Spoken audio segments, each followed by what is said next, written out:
Hello दोस्तों, NTPC previous exam में पूछा गया प्रश्न है, उसको हम सॉल्व करेंगे। अच्छा लगेगा तो आप लोग सब्सक्राइब कीजिए। ज़्यादा टाइम न लेते हुए क्वेश्चन पे आते हैं। जैसे कि ये क्वेश्चन दिया हुआ है कि x² - 5x + के शून्य इस तरह है कि अल्फ़ा माइनस बीटा बराबर 1 है, तो k का मान क्या होगा। देखिए, अल्फ़ा माइनस बीटा का मान दिया हुआ है +1 और अल्फ़ा प्लस बीटा बराबर फार्मूला होता है -b/a। तो माइनस b का मान है -5, a का मान है 1। ये x² का जो गुणांक होता है वो a होता है और x का जो गुणांक होता है यहाँ पे वो b होता है और जो लास्ट में कांस्टेंट टर्म है वो c होता है। तो अल्फ़ा प्लस बीटा का मान आ गया 5/1। इस दोनों समीकरण से हम सॉल्व करेंगे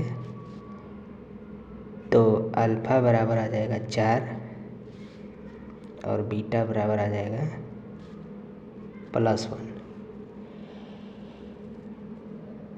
4 नहीं आएगा, अल्फ़ा बराबर आ जाएगा +3 और बीटा बराबर आएगा 2। इस ब्रैकेट जो देखिएगा तो सही आएगा, 3 में से 2 घटाइएगा तो 1 आएगा और यहाँ 3 2 जोड़ लीजिएगा तो 5 हो जाएगा। द्विघातीय समीकरण में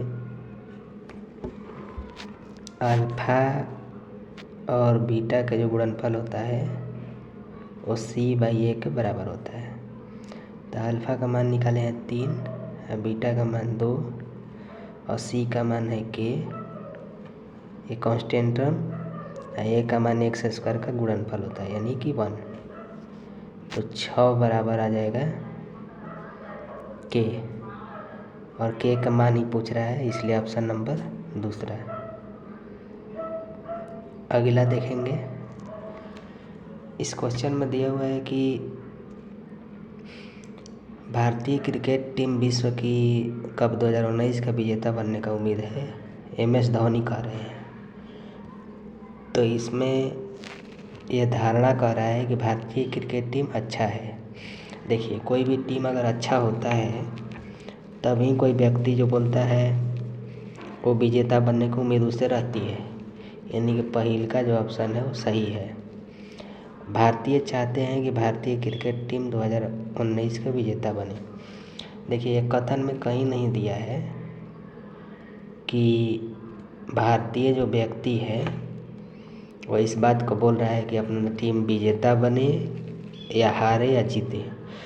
तो दूसरा का कथन जो धारणा है उससे कोई संबंध नहीं है, इसलिए ओनली वन, केवल 1 निष्कर्ष धारणा जो होता है निहित है। ऐसा प्रश्न में जो कथन दिया रहता है उतना ही के बारे में बात होता है। अगला क्वेश्चन देखेंगे। अगला क्वेश्चन दिया है कि 2/3, 4/9, 8/15 और 10/21 का HCF यानी कि मासा ज्ञात करिए। देखिए, कभी भी इस तरह का अगर पूर्णांक के रूप में देता है क्वेश्चन तो मासा अगर ज्ञात करने के लिए कह रहा है तो ऊपर वाला टर्म का अंश का मासा, ठीक है, और नीचे वाला टर्म का हर का लसा निकालते हैं यानी कि LCM। तो 2, 4, 8 और 10 का जो मासा होगा वो क्या होगा। ये चारों में 2 ही ऐसा संख्या है मिनिमम, बड़ा से बड़ा, जो चारों काट सकता है, यानी कि इसका मासा 2 होगा। और नीचे लसा निकालने का, लसा इसका निकाल 1 बार में जाएगा, ये 2 बार में, ये 4 बार में, ये 5 बार में। फिर 2 से कहा जाएगा 1 बार में, 2 बार में, 5 बार में। ऊपर वाला टर्म का निकालेंगे मसना, और नीचे वाला टर्म है 3, 9, 15, 21। इसका हम लसा निकाल लेंगे। 3 से कटेंगे 1 बार में, 3 बार में, 5 बार में, 7 बार में। अब कोई टर्म नहीं कटेगा तो 3 से 3 में गुणा करेंगे 9, 5 में गुणा करेंगे 45, और 7 में गुणा कर लेंगे तो आ जाएगा 315, यानी कि 315, 2/315। ऑप्शन नंबर दूसरा। ये ऊपर वाला टर्म का मौसा निकालेंगे, नीचे वाला टर्म का लसा, वही आंसर हो जाएगा। अच्छा लगेगा तो हमारे चैनल को आप लोग सब्सक्राइब कीजिए, शेयर कीजिए। आप सब लोग को बहुत बहुत धन्यवाद।